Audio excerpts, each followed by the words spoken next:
Why are you sitting at the back? You should be sitting up front, closer to knowledge. Anyway, it is my great pleasure to introduce our today's speaker, Professor John Rieder, who, usually at this point, we introduce and say a little bit about our speaker's life, career, and probably I should begin that if academics had ranking lists, sort of the best of or top 10 or whatever you call it, Professor Rieder would be in the top 10 in science fiction studies in the world.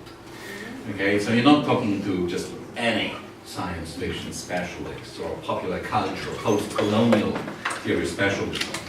Professor Rieder has been teaching at University of Hawaii, Manoa, since 1980, and of course we are all very jealous of anyone who teaches in Hawaii, for all kinds of reasons. And he started in 1980, the year when he received his PhD from Yale University. During his career at University of Hawaii, he has received many awards and prizes, including Chancellor's Citation for Excellence in Teaching in 2005. For the first 20 years of his career, somewhat, of course, I'm joking, but he stumbled in the dark doing British Romantics, which, of course, is a very worthy topic of study, but it's not as cool and not as hip as what he started doing around the turn of the millennium, around the year 2000, when he full-time, in a sense, you could say, entered the field of science fiction studies. And within the last 16, 15 years, he, as I said, has built his position as one of the most important, most influential, and most cited science fiction scholars in the world.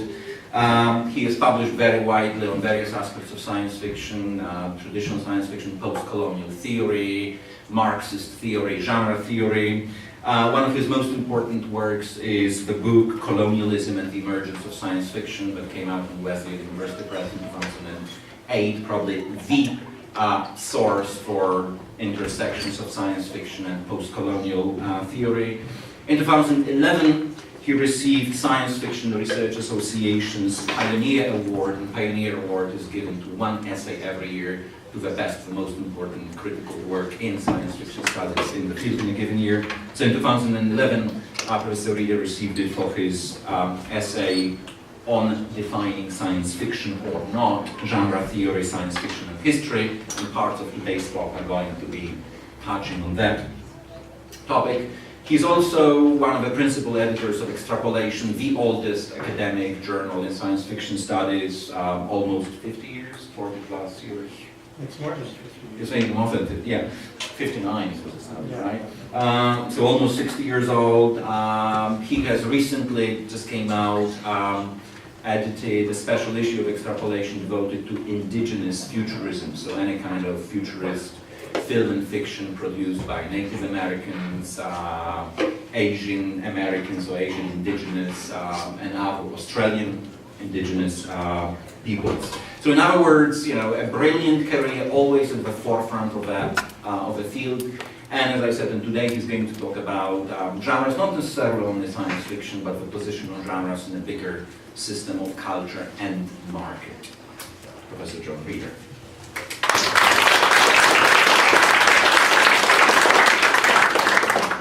Thank you very much. Thank you, Pavel. That's a very wonderful introduction. I feel flattered. And thank you all for coming. Okay. Yes, as Pavel said, I'm talking today about science fiction, not about science fiction very much, but about the MassCultural genre system that science fiction is one niche in. This work does come from a book that's going to appear early next year called Science Fiction and the MassCultural Genre System. So the rest of the book is more about science fiction, but this is a chapter that attempts to draw the big picture of the MassCultural genre system, what I call the MassCultural genre system. One thing I'll say about the PowerPoint before I get going is that a lot of the slides are text, not images. And I've so that I'll be reading text that's also on the screen, but I do that because myself, when I'm listening to something that's not in my first language, I find that extremely helpful. And so I hope that it is helpful to some of you, although your English is probably much better than my Italian or French. Okay, so that's good. The basic premise of my study, and this is the first sentence of the book.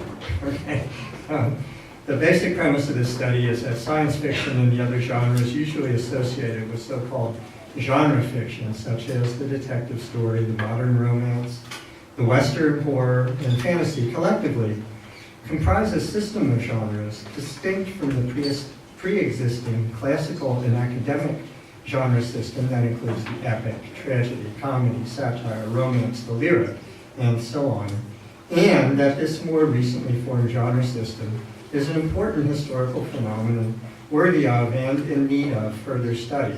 I don't think the second part is controversial. The first part I don't think is particularly controversial, but it's not often said. There's often instead, and the first generation particularly of scholars of popular cultural genres like detective fiction and science fiction felt or consistently made the move of legitimizing the study of the genre by picking out what they said were the most literary, most valuable, most complex examples of the genre and dismissing the rest, and attempting to, say, pull these 2% or 3% of the detective stories or science fiction stories into categories like satire or the novel, the great novel tradition, maybe even tragedy or comedy. Okay. So there was an attempt to legitimize the study of genre fiction, what we call genre fiction, by dismissing genre fiction in general and then making exceptions. Okay.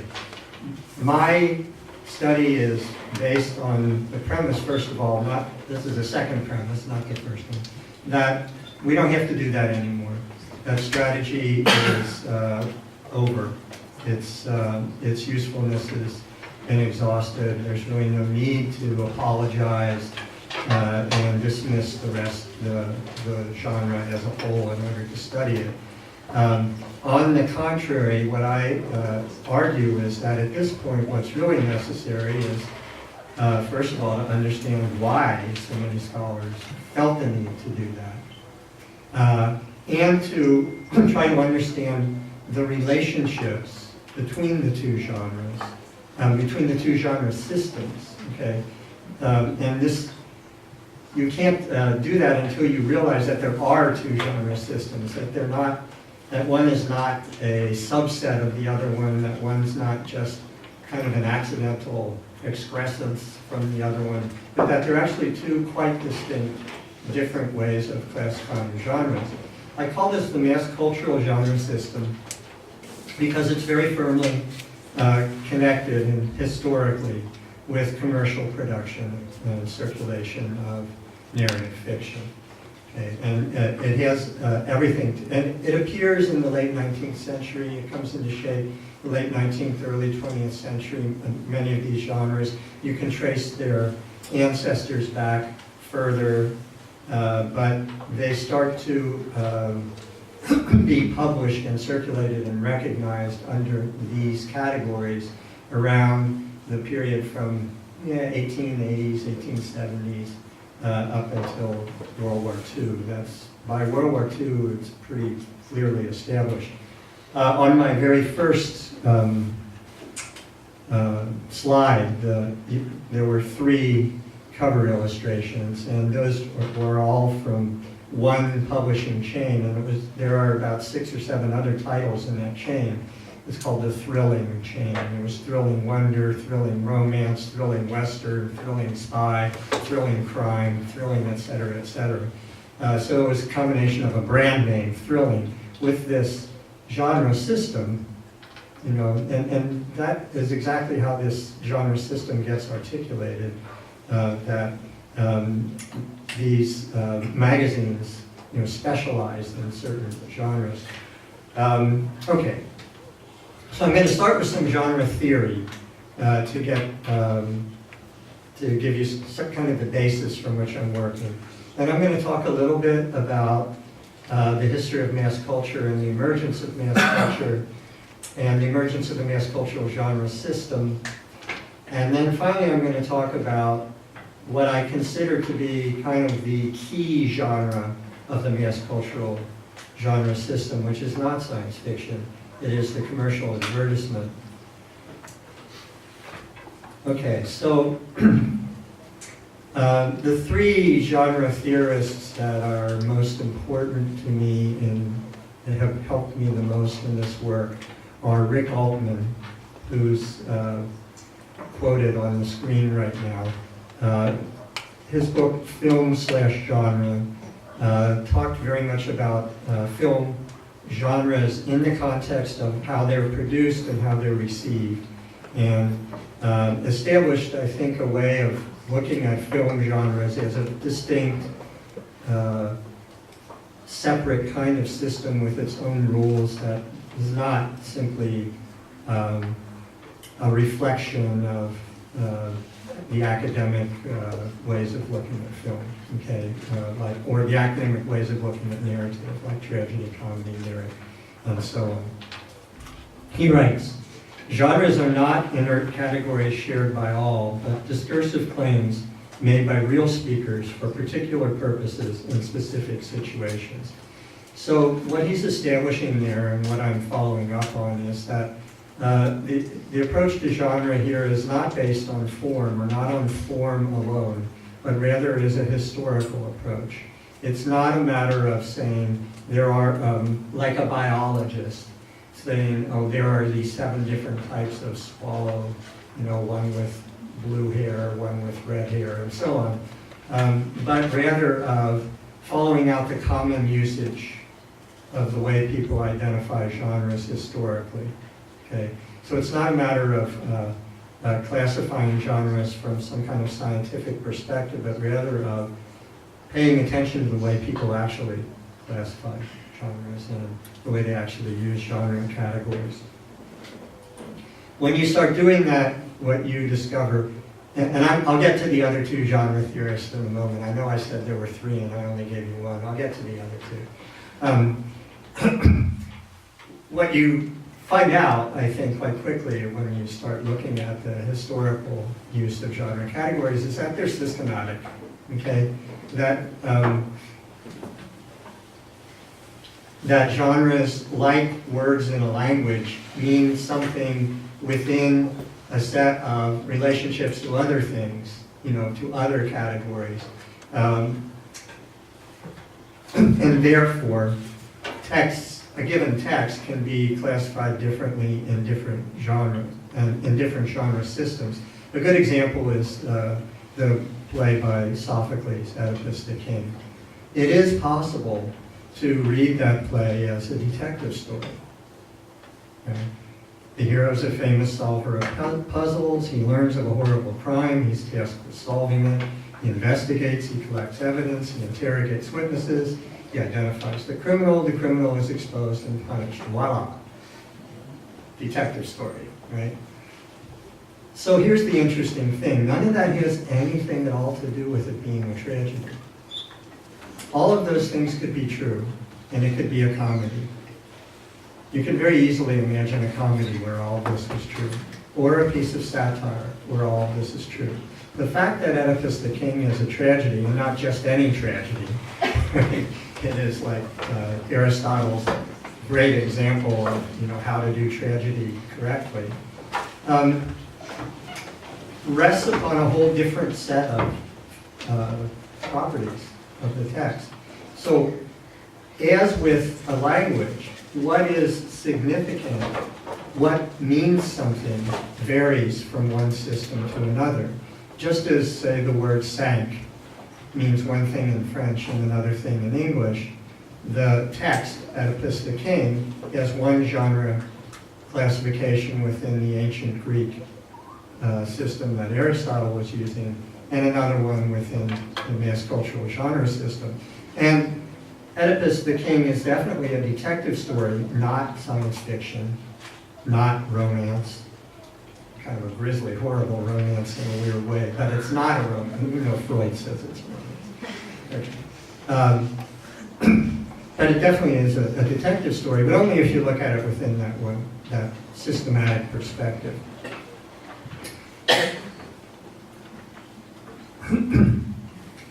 So the conclusion from all of that is genres are not simply made up of text, but rather are ways of using text and drawing relationships among them.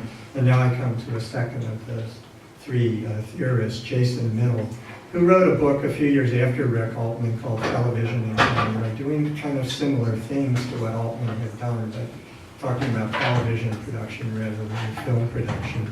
He wrote this: genres are not intrinsic to texts. They are constituted by the processes that some scholars have labeled external elements, such as industrial and audience practices. We need to look beyond the text as a locus for genre, locating genres within the complex interrelations between texts, industries, audiences, and historical contexts. So these semiotic variations in what counts as significant to genre identification are not just different sets of terminology, but they actually point to more profound differences, I think, in the social uses of narrative. These systems are comprised by values, right? What counts as worthwhile is based on a set of values.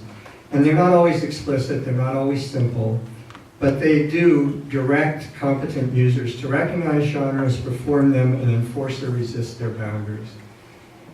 If genre categories do not come to us in isolation, but in the midst of a matrix of relationships, then the question is, well, what are those relationships? What are those relationships that underwrite the genre system? What's the social basis for classifying the stories in these different ways? That's a question that I'm not going to answer. It's much more important to know the question than it is to jump at an answer, to keep the question in front of you and keep asking it. But I'm going to kind of, make gestures towards trying to answer it, okay? So one of the things I think that the attribution of genre to a text does is that it intervenes in its distribution and reception. When you say this is that, the text is this or that kind of a story, it has an effect. One of its effects is that it will then tend to be read by different sets of people in different ways. There are protocols of interpretation, different levels of seriousness, different expectations for being entertained, made to laugh, made to cry, whatever, that are attached to the different genres. It will be talked about in different venues. It might be used in school if it's classified one way. It might be talked about at a pizza parlor if it's classified another way, okay? So the distribution and the reception of a text is influenced by the kind of genre attribution that it's given. If something is called an autobiography and then you discover it's really fiction, it changes the way people look at it, right? And that's, I don't take that out of nowhere. That's something that has actually happened. So just that one little change, the identification of the genre, can change a great deal about how you think about a text. So the question becomes then, for me, and the question that I'm pursuing in this talk and more broadly in the book, is how do the academic and mass cultural genre systems differ in the ways they organize the distribution and reception of narrative fiction? In other words, the word that I use here is publicity. What are the forms of publicity that are attached to those different genre systems? Publicity in the sense of how the production, the distribution, the reception, the collection, the reviewing, the evaluation of a genre is organized, right? You have one public if you're in a classroom like this talking to this group. This is a public, right? But it's not at all the same public as, say, a television show is, or a comic book is, okay? So the public is what the form of publicity that's attached to the genre is what I'm interested in here. So I have a series of theses about the difference between the two genre systems.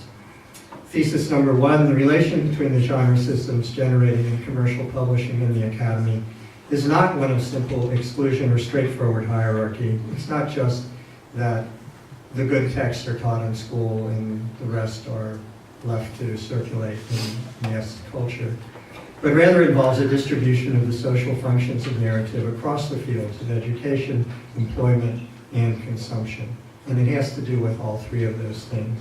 The academic genre system, as is obvious from the way I'm talking about it, is the genre system that functions mainly in the schools. Okay? Its key element, especially at the levels of higher education, and this is very true in the United States in the early and mid-20th century, in the United Kingdom, in France, and I'm assuming that it has some validity in Poland as well. The key category within the academic genre system is the category of literature. In the 18th century and before, the category, the word literature meant printed matter, right? This is literature because it's in print, okay? But it came to mean, gradually over those centuries and emphatically in the 19th century, worthwhile stuff to read. And it wasn't just stuff to read, but it came to mean gradually within the university education, it came to mean imaginative writing worth reading and learning about in school. Literature became, writing worthy of study. It didn't necessarily have to be nonfiction, but it had to be somehow humanistically appealing. So the category was actually cordoned off on the one hand from the Bible and sacred writing. It's not revelation, it's a different kind of secular text that has values that kind of resemble the Bible, but they're not the same. It's cordoned off on the other side from technical discourses. Okay? It's not about how to do things, right? It's not about a textbook. It's not a analysis of the economic system, unless it's really beautifully written analysis of the economic system. You can read, passages from Capital as literature if you wish to, but the book as a whole is political economy, not literature. Okay, so this, why did this category come into place? I think the key function of the category of literature and why it came to hold such an important position within the academic genre system had to do with the transition from the educational curriculum based on classical languages and the emergence of the study of modern vernacular literatures. The category of literature itself had to do with selection of the vernacular literatures as those that were worthy of entering the canon, so to speak, of the educational system. What happened in that transition is that what had formerly been a linguistic difference between the classical languages and the languages that everybody was presumed to already know, right, to speak. The whole point of learning the classical languages in the university curriculum was that you didn't know them, you didn't speak them, they were strange. It was the transition was from that linguistic difference to a generic difference. Instead of the difference between one language and another, what you now had was a difference between one kind of discourse and another, one kind of use of the language and another. So the French theorist Etienne Balibar talks about two practices of the same language. And this clearly has class resonances that I'll get to in a little while. So at this point, one can talk, I think, about the difference between the academic and the mass cultural genre system in terms of these different practices of the same language. Okay? The category of literature in the academic genre system imports and hybridizes genre categories that emerged in previous social formations and mediates their ongoing impact upon the present. Its task is to help construct the meaning of tradition. And the literary study within the higher educational system was very much organized around national traditions, around constructing the national identity of a group. American, English literature, Scottish literature, French literature, and so forth. The mass cultural genre system instead arises out of the distribution of cultural resources and the inextricably entwined commercial and cultural motives of practice organic to the contemporary social formation, and its task is to help coordinate these various resources and motives. So the distinction that I'm using here is the distinction between traditional and organic that I'm borrowing from Antonio Gramsci's prison notebooks. Gramsci talks in the prison notebooks about traditional intellectuals versus organic intellectuals. Traditional intellectuals, Gramsci's main example of traditional intellectuals is priests.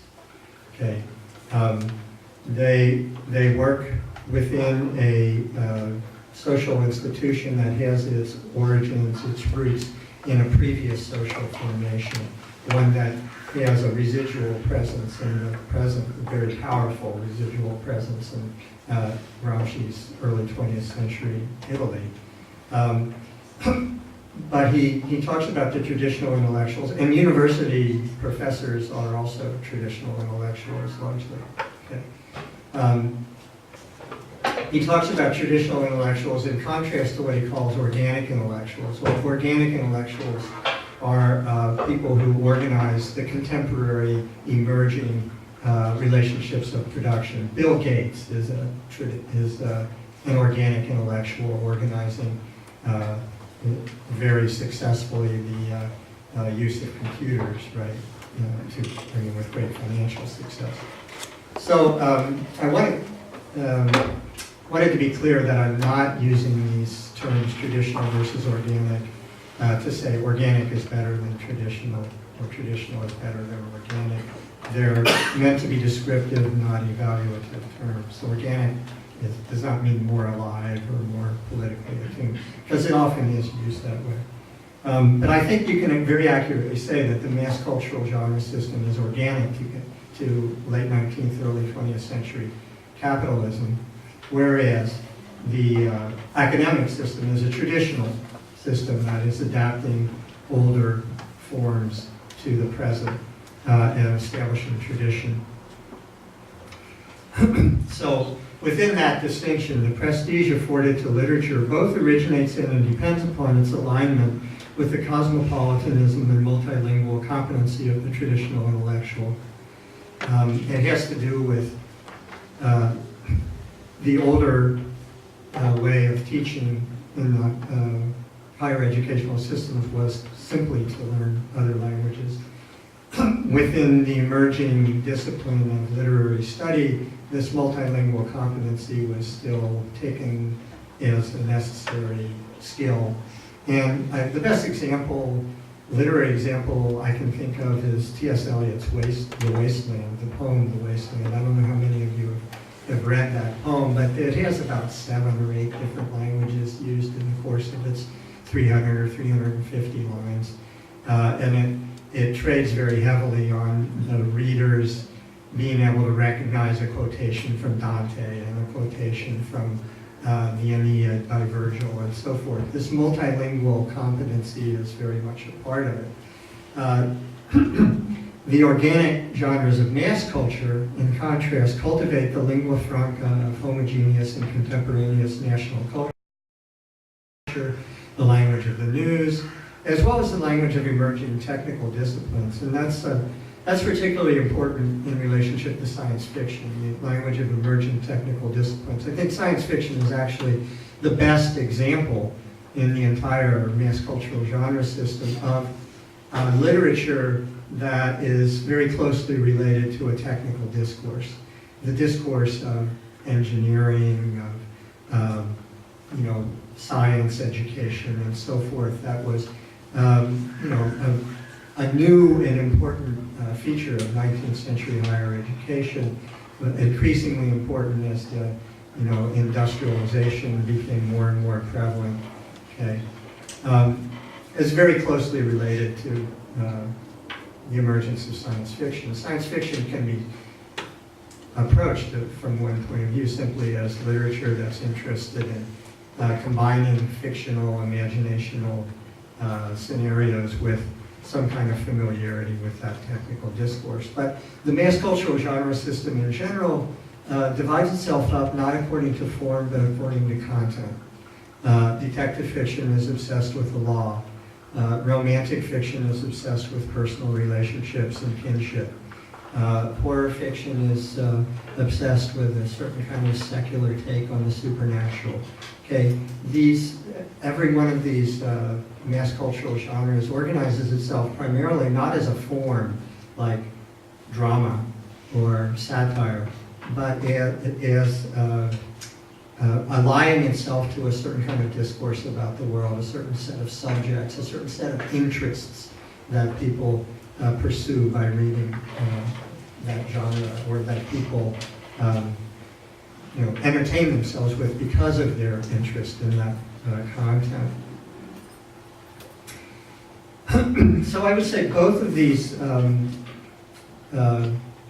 genre systems are very much connected with what Benedict Anderson calls the formation of the imagined communities of the national state, but in quite different ways, right? The academic system in constructing a sense of a national tradition, a national literary tradition, a heritage. The mass cultural system in a very different, but at least as important sense of consolidating a national dialect. And this is particularly striking in the United States. The standard English that spreads through mass culture is not the dialect that's spoken everywhere in the U.S. Even now, the dialect, the subdialects don't die away, but they take a different kind of place in relationship to this lingua franca, this what's called in England the King's English, right? What's called in America Standard English, what's called in Italy Italian, which is really Florentine dialect, okay, becomes kind of the national dialect. And I think the mass cultural genre system mass culture itself and the mass cultural genre system is a key element in the consolidation of that. Okay.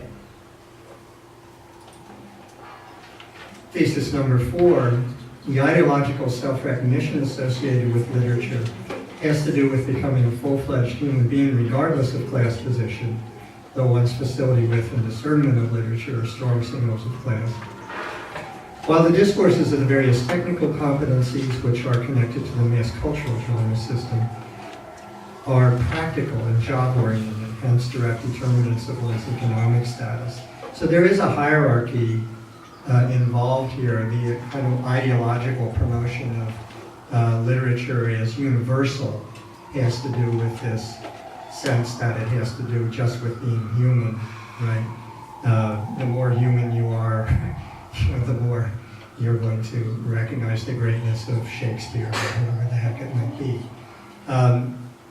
Whereas the different content areas of MassCultural genres are related to occupations, largely, or to interests or to hobbies, okay, because leisure is extremely important. So in order to understand the relationship between the two, I think we have to delve into the history of the MassCultural genre system, and that's where we're going now. This is the best definition, short definition I know of the MassCultural production. It's by Richard Oman in a book called Selling Culture. Mass culture consists of voluntary experiences produced by a relatively small number of specialists for millions across the nation to share in similar or identical form, either simultaneously or nearly so, with dependable frequency. Mass culture shapes habitual audiences around common needs or interests, and it is made for profit. Every clause is important in that definition. It's repetitive, its simultaneity and widespreadness is important, I mean, one of the indexes of the growth of mass culture in the United States particularly is the growth of nationally circulated newspapers and news and the wire services, okay, the increasingly local newspapers, instead of reporting local news, would combine the local news with wire service reportage of national events, and so that there's a level of news that's shared around the entire nation. Okay, but even more important than that is a new business model that emerged in the 1890s that some newspapers, but especially some magazines, followed, where they would produce and sell their magazines at less than cost. They, if it cost them, say, $100 to produce their 1,000 issues, they would figure on selling it for 40 or 50 or 30, much less. They would take a loss on this, on that aspect of their business, because they were actually making their money by selling advertisements. Okay, so the older model was you had to sell enough and charge enough for the reading material to pay for the production and give you a profit. The new model was you didn't have to do that. What you had to do was sell advertisements. And so the product became not so much the content, the news, the stories, the articles, whatever, as the attention of the readers to the advertisements that were interspersed in between the content, the news, the articles, and so on. According to Oman, therefore, the magazines marched hand in hand with the promotion of national brands and increasingly equated social identity with consumer habits. They located advertising in the center of American cultural production, and it has remained there ever since, where it reinforces the tight linkage of social identity with the purchase and use of commodities. So this is why I would say that commercial advertisement is the keystone. It is the organic genre of the MassCultural genre system. It is the key to the whole system. What happens is not, however, that all other genres imitate the form of ads or look like ads, but rather that the economic power that's centered in the advertisement has effects of censorship and selection that radiate out from it. Okay. But let's talk a little bit about advertising as a rhetorical form, because its rhetoric is also important and pervasive. One of the first effects, primary effects of the prevalence of advertising, the increasing prevalence of advertising. And it's hard these days, I think, to get any sense of a world that's not completely permeated by advertising. We just take it for granted. It's there everywhere you look all the time.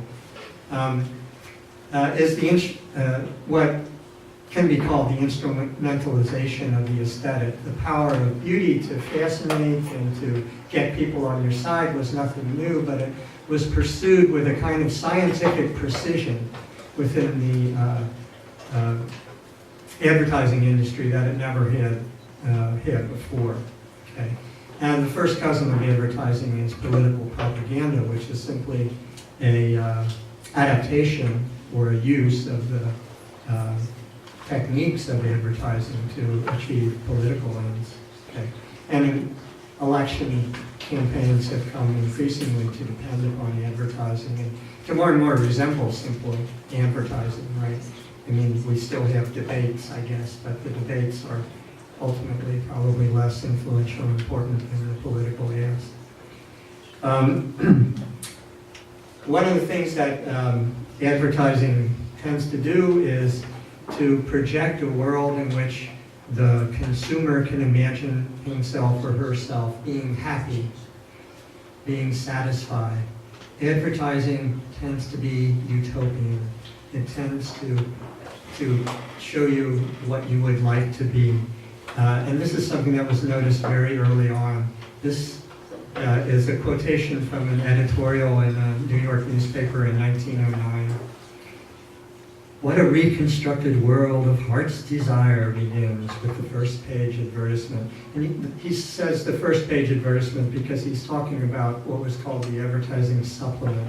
At that time, a lot of magazines, instead of interleaving having the ads appear like every 3 pages or every 5 pages, what we're used to seeing now, would have a separate advertising supplement that would be read alongside the magazine.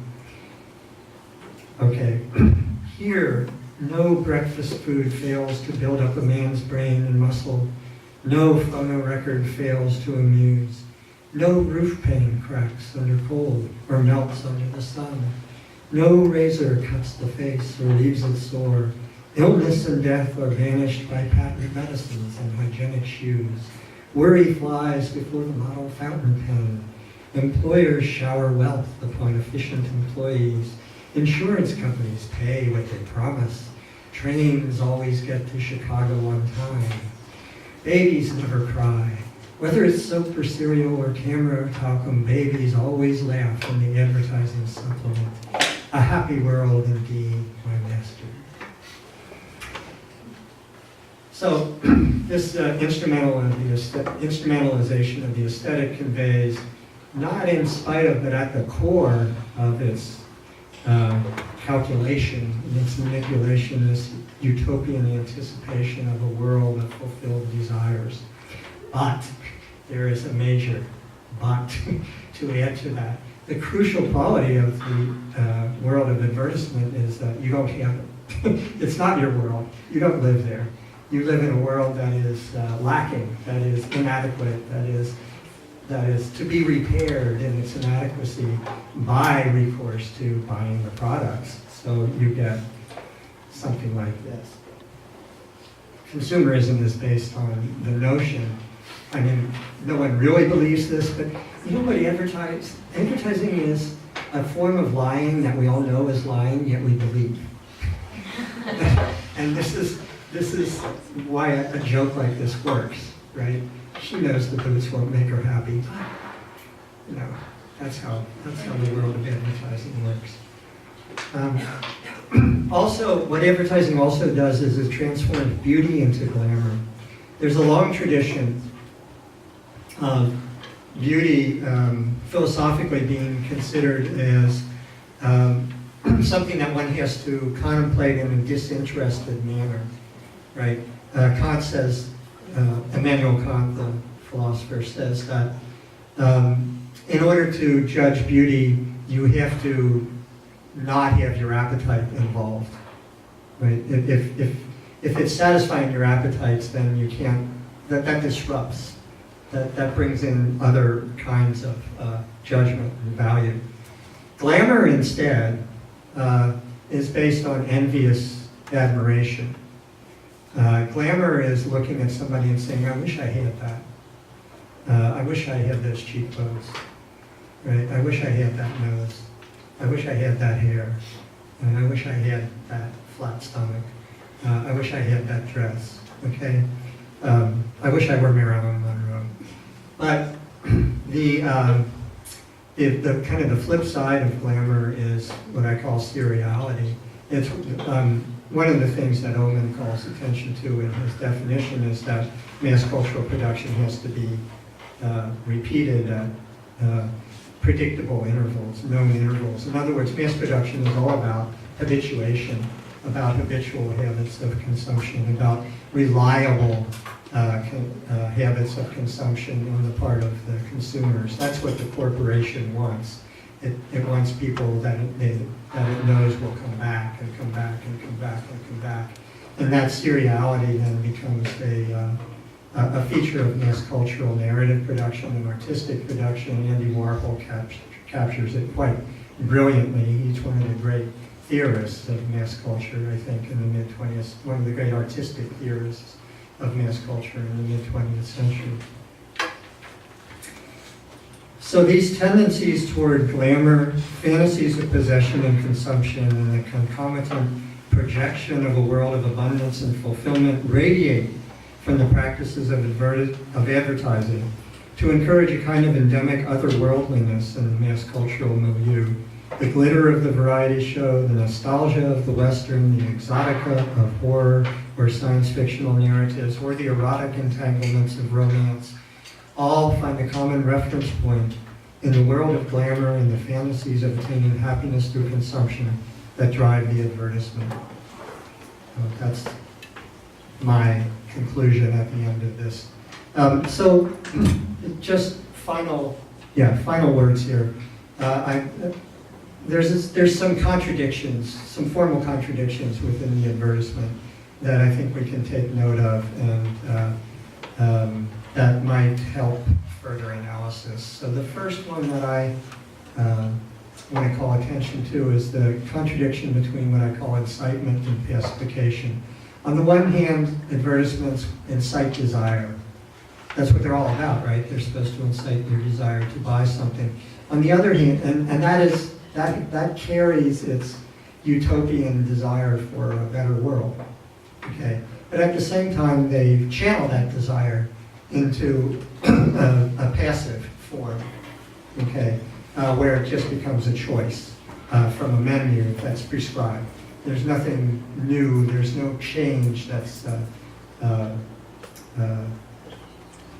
promised or even urged by the ad in this attainment of a better world, but rather a choice from a menu that's already offered. Second contradiction, information versus entertainment. On the one hand, ads have to give you information about the product, they have to tell you things about it, but on the other hand, they always wrap up, they have to keep you entertained, right? It's not just dull, dry, this is what you're going to get, you know, but rather, if you buy this car with its wonderful tires and its computer-generated dashboard and whatever, you will be driving through the countryside with a glamorous partner by you in a, you know, $1 million house at the end of your journey. Then lastly, the contradiction between intimacy versus anonymity. Ads tend to address the consumer in a very intimate manner. You would like to look like this. You would like to not have any pimples.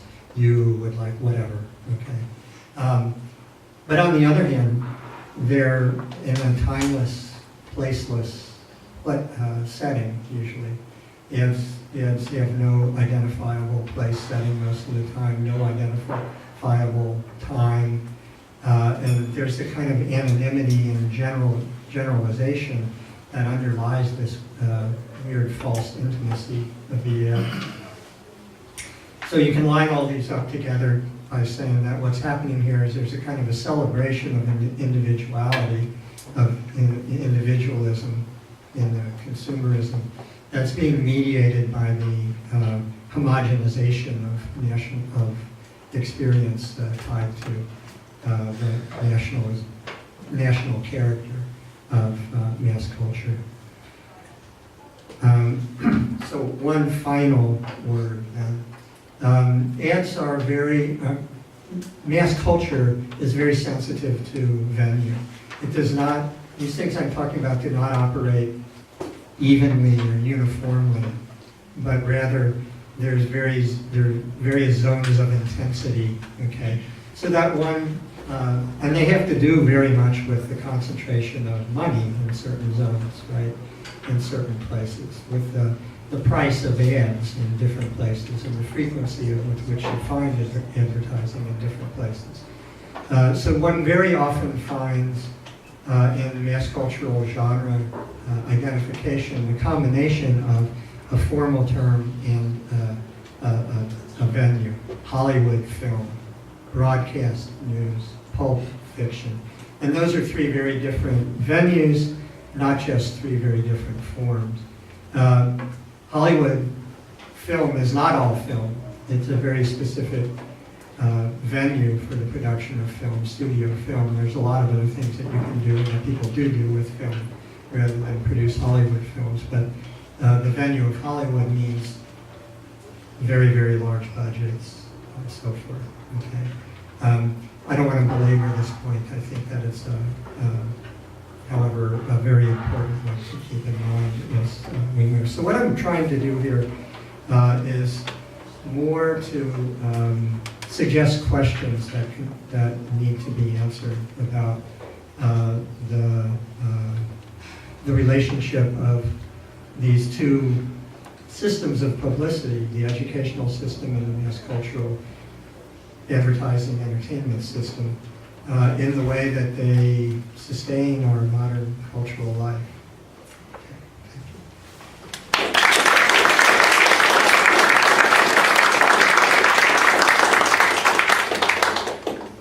We have time for questions, of course, one at a time.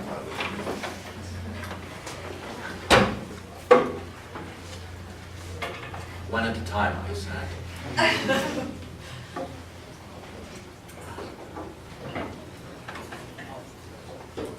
So I would like to ask, in this sort of mapping that you've offered, where would you place something like independent cinema, or the art scene, the artists giving gallery shows maybe, or something that is online but isn't not promoted by a corporation, but something that is sort of produced from the grassroots, so to say. I mean, how does that fit into your mapping?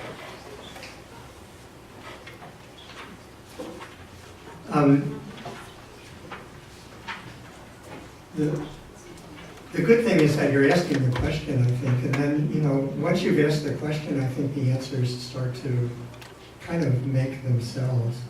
I think it's fairly obvious that the difference between studio film and independent cinema has to do with the size of the budgets. It has everything to do with the size of the budgets.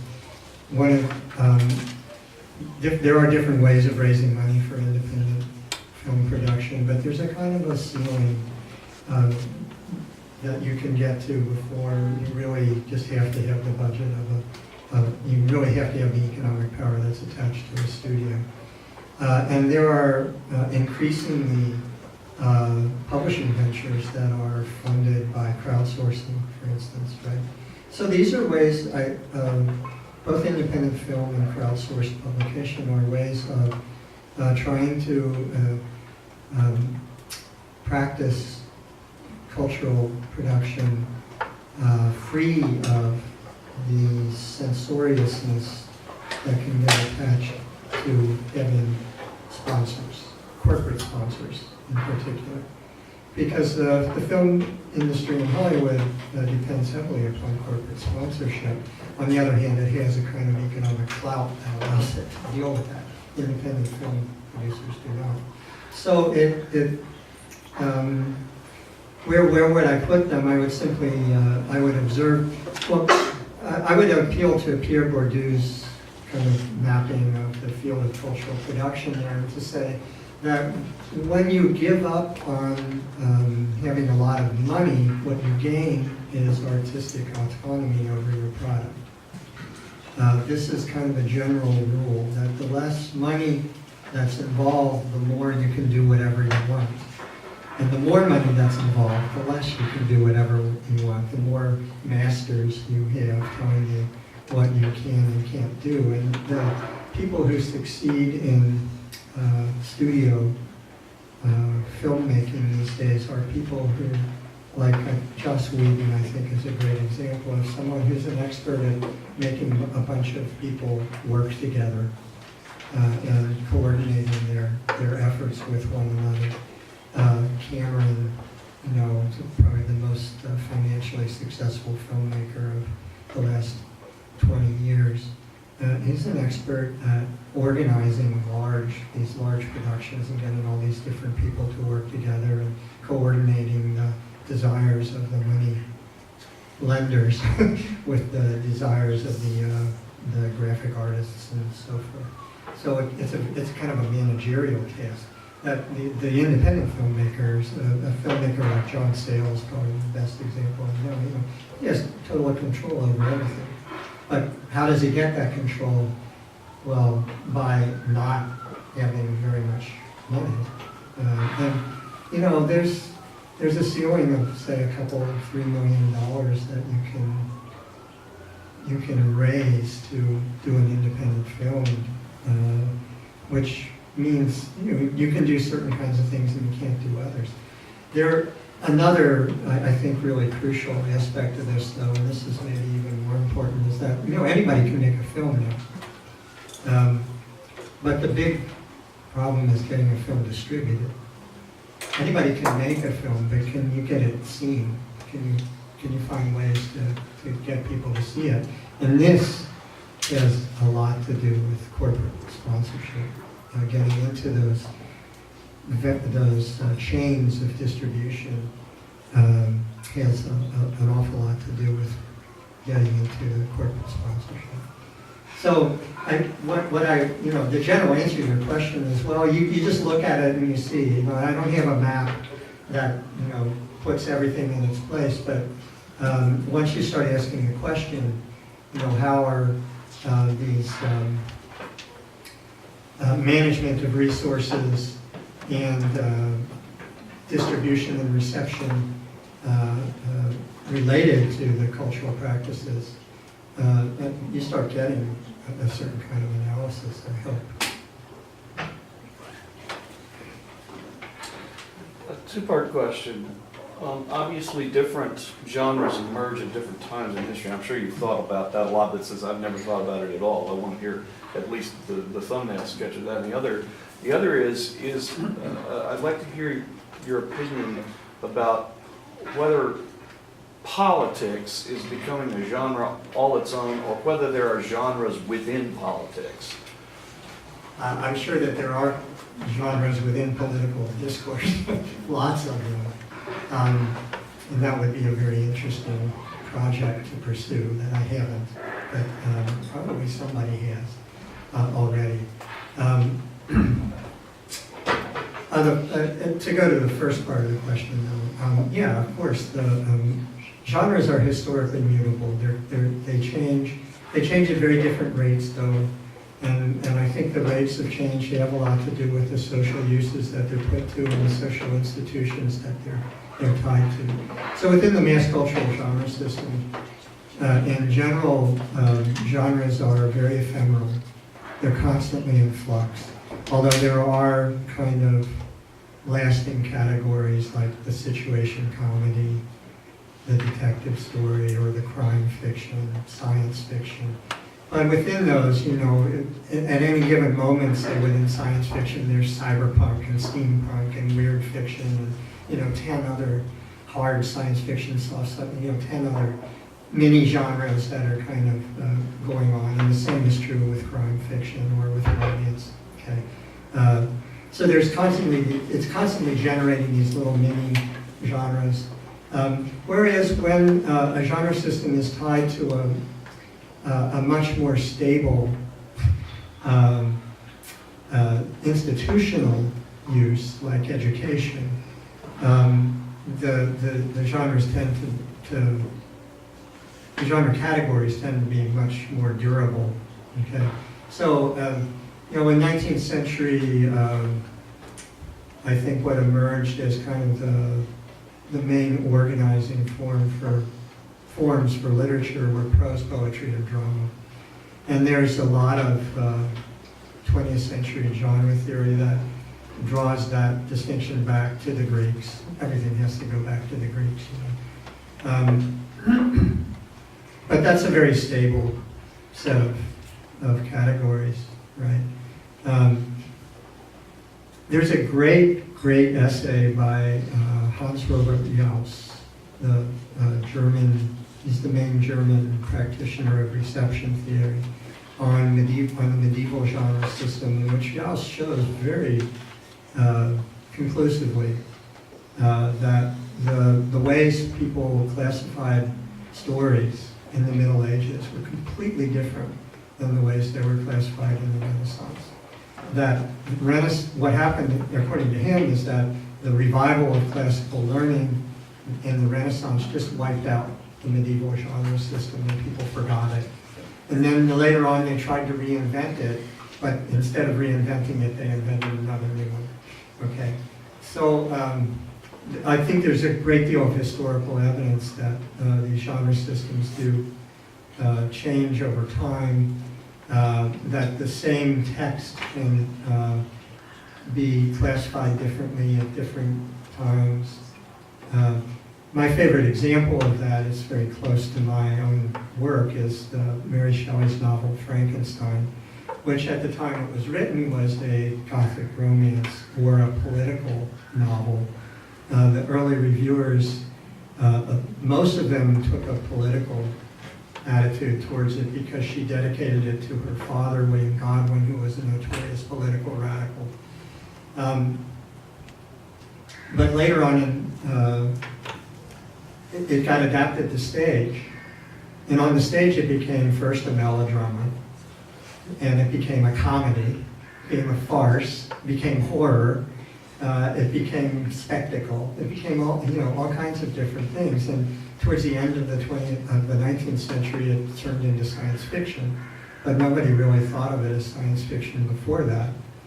The 1931 Universal Studios movie starring Boris Karloff that has, the iconic Frankenstein's creature, was a horror film, but it got re-released in the 1950s as a science fiction film.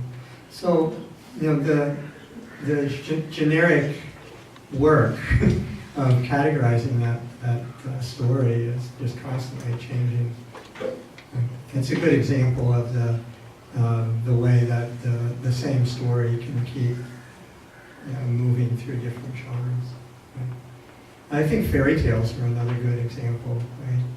In the pre-Grimm's fairy tales were oral storytelling that was not necessarily focused on children. Once the 18th century French contes de Merveille were often very sophisticated stories that were read by courtiers and were kind of racy. But then it became a children's genre at a certain point. And Disney had a lot to do with consolidating that in the 20th century, but it happened long before that. And that was a redefinition of the social use of the genre that had a great deal of ramifications, many ramifications, one of which was to make people forget about 90% of the fairy tales that, for instance, the Grimms had collected, and only use the 10% that really worked according to that new function. And then, of course, it comes to the next generation to remember them again and to reinvent the fairy tale.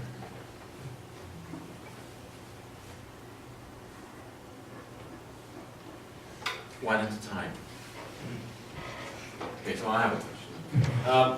I'm a very, good Altmanist or Altmanner. So, of course, I recognize that genres are socially constructed by ways of using text. Are genre systems also, well, logical to such an extent arbitrary or sort of situational, the way genres are? Or are they, you know, the classification of the existence of various genre systems, is it rooted in more tangible, I don't know, socioeconomic, political institutions or practices? I mean, in other words, are genre systems equally, at least potentially, individual the way genres are? You know, I can make up a genre of evil kid horror, and I just made it up, but of course everyone recognizes it.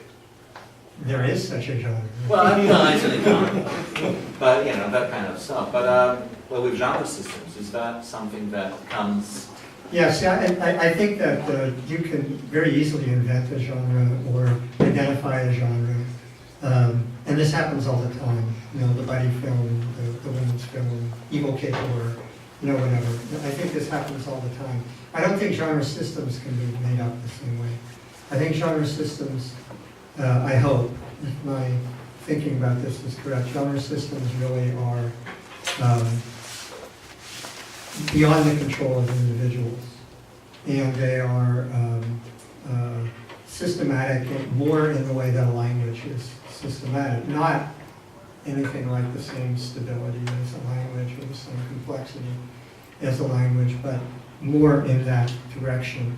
In the sense that, you know, they have to do with social uses of genres, they have to do with very widespread patterns of repetition that no one person can get command of, right? So for instance, if you, in the history of science fiction, the publisher Hugo Gernsback is sometimes identified as inventing the genre, or at least naming the genre. And he did give it a name because he had a magazine, and he called the magazine a science fiction magazine, and then a few years later, a science fiction magazine. So yes, he did that, but he did not invent the niche market magazine. Right? The niche market magazine had to be there. That institution had to be there for Hugo Gernsback to do what he did. And for the niche market magazine to appear, there already had to be a system of, an emerging system of identification of desire for certain kinds of stories to get told over and over again. So that there had to be this sense, growing sense that there are readers out there who want to read stories about spies, readers out there who want to read stories about machines, right, and want to read stories about the future. And that is not something that any one person can just decide on, right? So there is a collective character to the genre system as a whole that I think is very different than what the possibility of, say, making up a new genre, which one can quite definitely do. You can make one up. The trick is, can you get enough people to recognize it and repeat it that it becomes an important element of the widely shared system. But in the light of that, beyond, of course, academia being responsible over a long period of time for the academic genre system, and of course that's late 19th century and 20th century capitalist markets being responsible for the mass market genre system, what other genre systems would you recognize? And, you know, what institutions or sort of those larger groupings would be responsible? Well, not directly, but sort of would be the foundations of it. Well, I think the first and most important would be simply everyday language, which is full of genre protocols. You know, the greeting, the joke, the put down, the praise, you know, and in order to communicate at an everyday level, one has to not just know the words and the sentences, but the genres. In order to understand what someone's saying to you, you have to understand, that they're speaking in a certain way. Okay, so John Frau, who is the third of those three genre theorists, so I mentioned Jason Middle and Rick Altman. The other one is a guy named John Frau, F-R-O-W. He spends a lot of time talking about the newspaper headline as a genre, and it's a very compact and peculiar genre that one has to know how to read. I think these different systems of genre are kind of everywhere you look. I think oral communication, oral storytelling has a lot of genres that are not the same as the genres of publication, legends, jokes, and so on. The kind of things that folklorists pay attention to. There are many subcultural or ethnic or regional or local variants. There are indigenous genre systems. I live in Hawaii, okay, and Native Hawaiian storytelling has a very different organization of genres. The three major genres are mo'olelo, oli, and I'm forgetting the third word. Anyway, one is corresponds. They don't correspond. Oli is chant, okay, and chanting is done only in certain ceremonious situations, only in certain settings. You don't just chant, right? You chant because of something, because of some kind of ceremony. And chants are always and invariably in the Hawaiian language. Mo'olelo is more like storytelling, but it also includes history, it includes the news as well. And it can be done in Hawaiian or in English, it can be done in poetry or in prose. The other one is song. I can't remember the Hawaiian word for it right now, I'm blocking, doesn't matter. But songs are mostly done in Hawaiian, but not always. There are Hawaiian songs that have their lyrics in English. But it's a set of genre categories that is kind of quite autonomous and different from Western categories. In the early 20th century, a lot of Hawaiian mo'olelo got translated into English, but they were called legends and myths most of the time, and they're not legends and they're not myths. They're something different. They're mo'olelo. And that problem of course, how do you translate something when there really isn't a word for it? But I think that's a problem in translation that is kind of pervasive. That the translation of stories from one culture into another tends to not only translate the story but also the genre, and sometimes that's a radical change, like when a Hindu epic becomes a novel.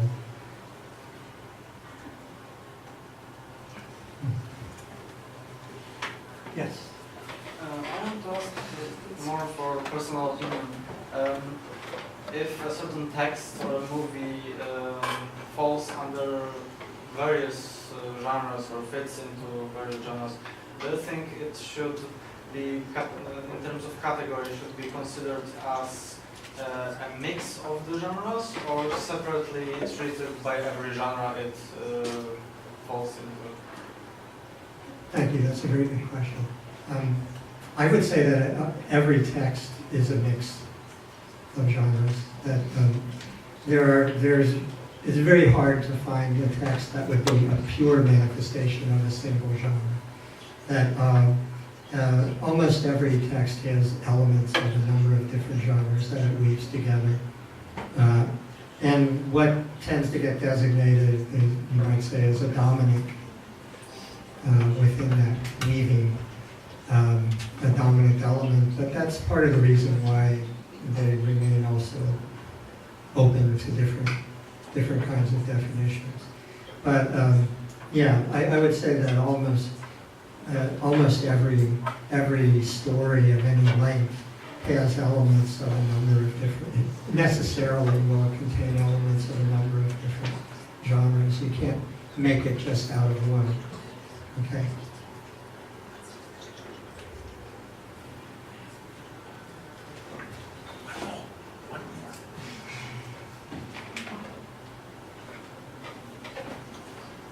Wow. So I'm just trying to really kind of like get my rubber into your argument, which sounds very interesting, and I like lots of things that you are saying. But I just want to ask this maybe. I mean, because you seem to be sort of like using two different categories or two different ways in which to define your point of MassCultural genre system. One of them is you're saying they are thematic rather than form-based, where the form-based is the academic. And the other is it's market-based. It's about distribution, it's about the funding, and so on and so forth. So, I mean, I wonder why that conflation occurs in that definition. In other words, why do you treat those two as somehow, joined in what you're calling the MassCultural market system, and specifically, perhaps, something like science fiction? I mean, where would that be? Science fiction is academic by now, I think, potentially at least. It's thematic, but not necessarily tied to the market, because there might be, more commercial versus less commercial types of science fiction. This could be true of any thematic, or just about any thematic genre. I mean, you could have, a romance or a detective film, that is very mainstream versus one that isn't. And so I mean, I'm kind of wondering about the logic of this. Of your argument in that sense, Well, I think that the reason that the MassCultural genre system tends to be much more attentive to content than to form, and that the divisions between different kinds of stories tend to be based on content rather than form, has to do with, first of all, the targeting of audiences that is associated with the forms of publication that the MassCultural forms of publications. Okay, so the identification, and this is an advertising procedure, right? Identifying a customer base and trying to appeal to them, trying to get them to recognize themselves as the people who would want your product. In the generation of niche market fiction magazines, was not directly based on advertising. In fact, niche market magazines tended to have very, very little advertising in them. It was they were not based on that business model. They were based on selling the stories. But one had to then find the readers who wanted the same kind of story, right? And that tended to take place in terms of content, right? People who are interested in spies, politics, science, whatever it might be. Okay? So I think that's one of the reasons why it's tends to be thematically rather than formally based. It has to do with the actual circumstances of publication, and it derives from the advertising model, even though it's not directly tied to it anymore. Okay. What's the second part of your question? So science fiction and the thematic. Oh, yeah, okay.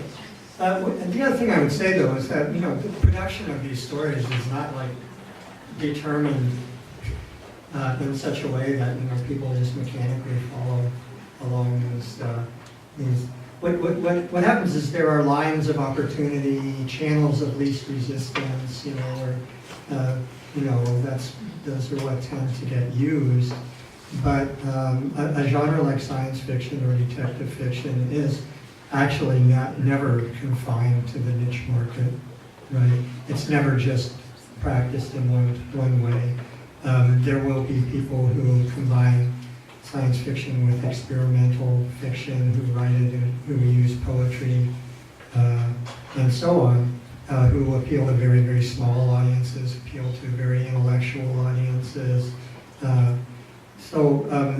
genres are not ever, I think, simply determined and confined to these, when we say these channels of least resistance that are formed by commercial publication. So, the logic of the commercial production is important, but it's not all important. It drives a lot of production in certain directions. It drives a majority of production in certain directions, but it's not some kind of all-powerful atmosphere that no one can breathe outside of. There are always, one of the things about mass culture in general is as it forms these national homogeneous communities, inevitably in response and reaction to and against them, many subcultural formations take place, and many forms of resistance take place, and many forms of anti-identification take place. So it's never a matter of mass cultural homogeneity simply imposing itself on cultural practices. Can I have one more last question, a short one? Because actually, the comics question inspired me to think about if genres like science fiction, but also, let's say, Nordic noir, which on the one hand, of course, is very regional, but it's also a hot marketing label, have in the last 10, 20, 25 years had so much success in the academia. And there are, of course, university courses taught all over the place in very different countries on those previously very marginal genres, conventions, 95% of which came from the mass market genre system. Does that mean that the institution of a university, which for a very long time had its own system of genres, is increasingly becoming market-driven, and that teaching courses on Nordic noir and having a separate journal on metaphysical fantasy, I just made it up, but something like that, is basically also the sign that academia is basically trying, however successful or not, play by the rules of the market. Well, maybe, but I hope not. I would say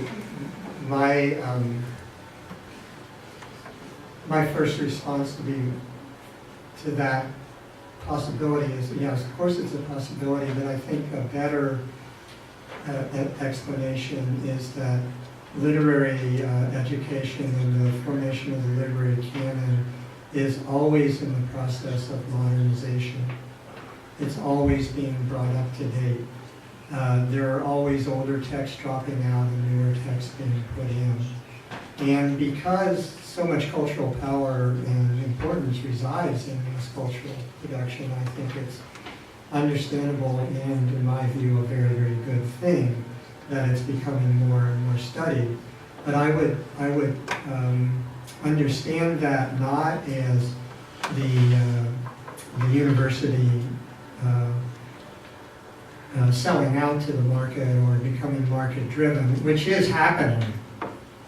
There's no question that is happening in various ways, but I just want to see this as one of them. That instead, it's really much more a matter of this dynamic that's always taking place of the modernizing the canon, of bringing the canon up to date, of not weeding out, but kind of leaving behind some of the older texts in order to introduce new ones and new subjects of study into it.